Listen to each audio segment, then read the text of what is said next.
This video contains news and analysis related to a recent terror attack in Kashmir. The content may include sensitive visuals and discussions that could be distressing to some viewers. Viewer discretion is advised. We strongly condemn all forms of violence and terrorism. The purpose of the content is solely to inform and create awareness based on verified reports.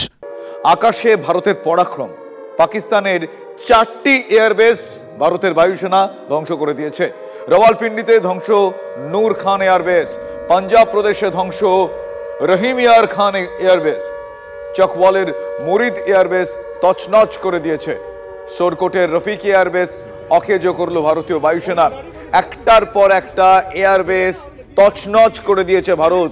প্রত্যাঘাত এবং সেই প্রত্যাঘাত পাকিস্তানের কাছে কতটা ভয়াবহ তার ব্যাখ্যার অপেক্ষা রাখেন আমার সহকর্মী সিজার মন্ডল এই মুহূর্তে আমার সঙ্গে রয়েছেন সরাসরি। সিজার, একটার পর এক প্রত্যাঘাত, কিন্তু ভারতের প্রত্যাঘাতের ক্ষেত্রে আমরা দেখছি একটা মানবিকতার জায়গা আছে, কারণ সাধারণ মানুষের ওপর আঘাত নয়। সেক্ষেত্রে এই ধরনের প্রত্যাঘাতগুলো কতটা ইম্প্যাক্ট ফেলছে এখনো পর্যন্ত? অবশ্যই, কারণ প্রথম থেকে অর্থাৎ 7 তারিখ 6 এবং 7-এর ইন্টারমিডিয়েট নাইট থেকে যদি দেখা যায় তাহলে ভারত কিন্তু কোনোভাবেই পাকিস্তানের অসামরিক জনগণকে টার্গেট করেনি। প্রথম টার্গেট করা হয়েছিল টেররিস্ট এস্টাবলিশমেন্টকে, তার পরবর্তীতে পাকিস্তানের মিসঅ্যাডভেঞ্চারের জবাব দিতে গিয়ে পাকিস্তানের মিলিটারি এস্টাবলিশমেন্টকে টার্গেট করা হয়েছে। এবং গতকালও যেভাবে পাকিস্তান বারবার ভারতের জনবসতি সাধারণ মানুষকে টার্গেট করেছে, কারণ ভারত বারবার তাদের ড্রোন হামলা চালানো হয়েছে এবং ড্রোন হামলা চালানো হয়েছে কোথায়?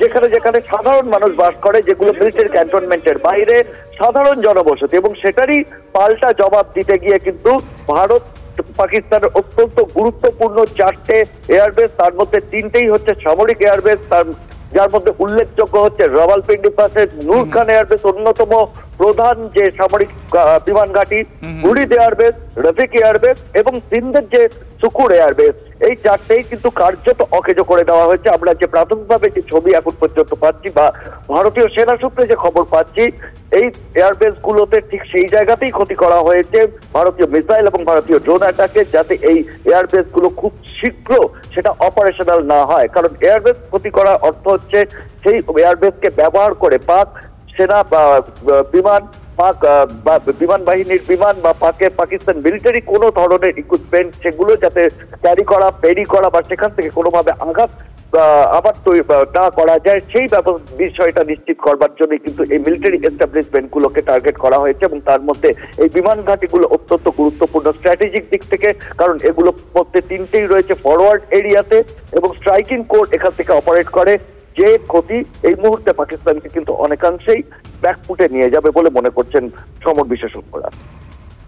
একদমই তাই, একদমই তাই। তুমি যেরকমটা বললে বারবার, স্ট্র্যাটেজিক দিক থেকে ভারত দেখিয়ে দিয়েছে যে শিরদাঁড়া সোজা রেখেও এই লড়াইয়ে মানবিকতা বজায় রাখা যায়। যে কারণে যেভাবে আমরা গ্রাফিক্যালি দেখালাম, যেভাবে তুমি বলছিলে সিজার, আমার সহকর্মী সিজার মন্ডল আমার সঙ্গে টেলিফোন লাইনে ছিলেন, এই মুহূর্তে যে সমস্ত জায়গায় ভারতের তরফ থেকে অ্যাটাক করা হয়েছে বারবার আপনাদের আরও একবার জানাই, সেখানে কিন্তু সাধারণ মানুষজনের বসবাস খুব বেশি নেই। কিন্তু পাকিস্তান কি করছে তার আমার আপনার বলার অপেক্ষা রাখে না। বারবার আমরা তাই দেখছি এয়ার স্ট্রাইকের চেষ্টা এবার পাকিস্তানের। একাধিক পাক যুদ্ধ বিমান ধ্বংস, অন্তত 2টি পাক যুদ্ধ বিমান ধ্বংস করেছে ভারতের এয়ার ডিফেন্স সিস্টেম MRSAM। এই মিসাইল ছুড়ে পাক যুদ্ধ বিমান ধ্বংস করতে পেরেছে ভারত। শ্রীনগরের পম্পোরে পাওয়া গিয়েছে পাক যুদ্ধ বিমানের ধ্বংসাবশেষ, যদিও এখনো সরকারি বিবৃতি পাওয়া যায়নি, সূত্র মারফতে খবর পাচ্ছি আমরা। আলাদা এই মুহূর্তে 5টি ভিজুয়ালস আপনাদের দেখাচ্ছি। রানওয়ে ধ্বংস, জঙ্গি ঘাঁটি ধ্বংস, নূর খান এয়ারবেস সেখানে বিস্ফোরণ, পরপর 5টা ভিজুয়াল, শিয়ালকোটে বিস্ফোরণ। পাকিস্তানের এই মুহূর্তে দুর্মুষ পরিস্থিতি, এই ছবিগুলো দেখলে অনেকাংশে প্রকট হয়। তবুও তাদের হম্বিতম্বি, তবুও তাদের এই মুহূর্তে ফাঁকা আওয়াজ থামছে না। আর সকালে আপনাদের দেখালাম যেখানে যেখানে পাকিস্তান আক্রমণ শানিয়েছে সেখানে নিরীহ সাধারণ মানুষের বাস। ফলে এই মুহূর্তে আর বর্ণনার অপেক্ষা রাখে না তারা কি করছে, কোন জায়গা থেকে তারা করছে।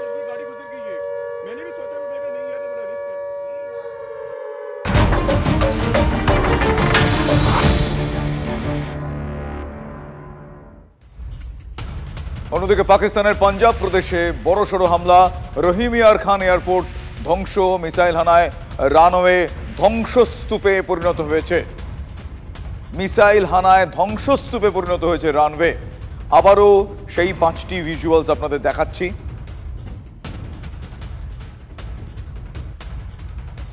পাকিস্তানের রাজধানী ইসলামাবাদেও একটার পর একটা বিস্ফোরণ, লাহোর সহ পাকিস্তানের একাধিক শহরে বিস্ফোরণ। জানা যাচ্ছে ব্যালিস্টিক মিসাইল ছুড়ে হামলা চালিয়েছে ভারত, এমনটা আবার অভিযোগ করছে পাক সেনা। কিন্তু এই মুহূর্তে প্রত্যাঘাত তাদের জন্য কি পর্যায়ে গিয়েছে, কি পরিস্থিতি তৈরি হয়েছে, কতটা নাস্তানাবুদ পাকিস্তান, সত্যি এই মুহূর্তে তার কোনো রকম ব্যাখ্যার প্রয়োজন নেই। ছবিতে অন্ততপক্ষে সেটা দেখতে পাওয়া যাচ্ছে। কিন্তু আবারও বলবো, এই পরিস্থিতির মধ্যে, এই লড়াইয়ের পরিস্থিতির মধ্যে পাকিস্তানের এহেন বেয়াদবির উত্তর দিতে গিয়ে ভারত কিন্তু তাদের মানবিকতার জায়গা থেকে, হিউম্যানিটির জায়গা থেকে, সেই স্ট্যান্ড থেকে এক চুলো সরেনি এখনো। কারণ ভারত সেই সংবেদনশীলতার সঙ্গেই তাদের শিরদাঁড়া রিজু রেখে, শক্ত রেখে এই লড়াই করতে জানে, ভবিষ্যতেও দরকার হলে করবে।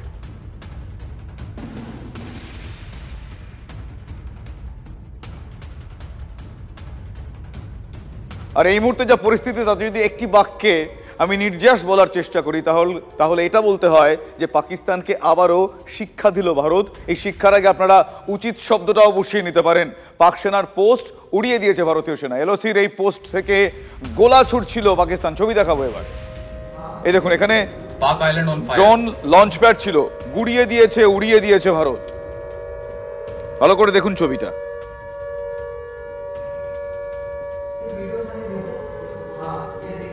Park Island on fire.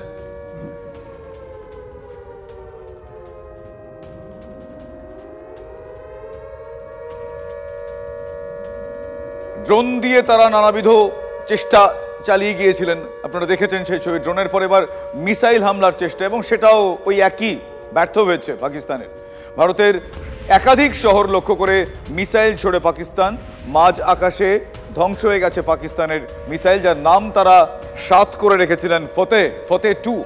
ভারতের এয়ার ডিফেন্স সিস্টেমের সামনে ফতে ফুৎকারে উড়ে গেছে নাকাল পাক সেনা। জম্মুর উধমপুরে পাওয়া গিয়েছে সেই মিসাইলের রেসিডিউ, ধ্বংসাবশেষ, ডেব্রি।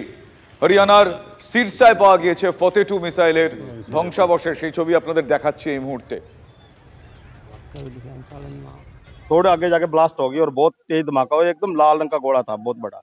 तो पता नहीं लगा कहाँ गिरा है। तो जब सुबह पता लगा तो पता भी हमारी चर्च है यहाँ पे, बिल्कुल हमारी चर्च के साथ ही गिरा हुआ है खेत में। सवेरे आई थी खेत में जी, आके देखा है, फिर यहाँ पड़ा था खेत में। मैं तो फिर मेरे सेठ के पास गया हूँ, मैं तो जब जाकर बताया। অর্থাৎ ভারতের এই প্রত্যাঘাতে নাস্তানাবুদ দশা পাকিস্তানের। পথ খুঁজতে ন্যাশনাল কমান্ড অথরিটির বৈঠক ডেকেছেন পাক প্রধানমন্ত্রী শাহবাজ শরীফ। পাকিস্তানের নিরাপত্তা সংক্রান্ত নীতি নির্ধারণ করে এনসিএ। এবার এনসিএর ন্যাশনাল কমান্ড অথরিটির বৈঠক, সে বৈঠক ডেকেছেন শাহবাজ শরীফ। আমার সহকর্মী সায়ন্ত ভট্টাচার্য এই মুহূর্তে রয়েছেন আমার সঙ্গে টেলিফোন লাইনে। সায়ন্তর সঙ্গে একবার কথা বলবো। সায়ন্ত, এই বৈঠকে মূলত কোন বিষয়গুলো, মানে কোন আশার আলো বা কোন দিশা দেখার অপেক্ষা করছেন শাহবাজ শরীফ? দেখো, শাহবাজ শরীফ যে ন্যাশনাল কমান্ড অথরিটিকে বৈঠকে ডেকেছে, মূলত এই কমান্ডের আন্ডারে কিন্তু রয়েছে পাকিস্তানের নিউক্লিয়ার অস্ত্র, অর্থাৎ নিউক্লিয়ার অস্ত্র যে পরিচালনার দায়িত্ব রয়েছে এই কমান্ডের দায়িত্বে।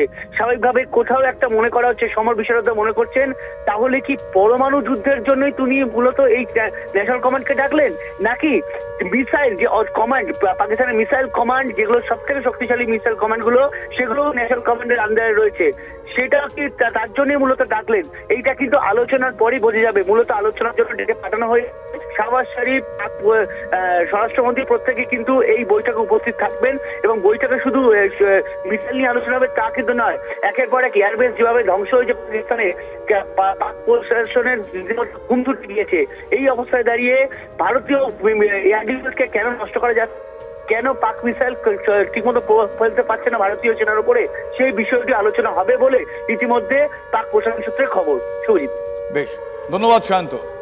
কথা বলছিলাম আমার সহকর্মী সায়ন্ত ভট্টাচার্যের সঙ্গে। আপনারা শুনলেন। আরও একবার জানাই, ভারতের প্রত্যাঘাতে নাস্তানাবুদ দশা পাকিস্তানের, ফলে পথ খুঁজতে এখন এনসিএ ন্যাশনাল কমান্ড অথরিটির সঙ্গে বৈঠক ডাক দিয়েছেন পাক প্রধানমন্ত্রী শাহবাজ শরীফ।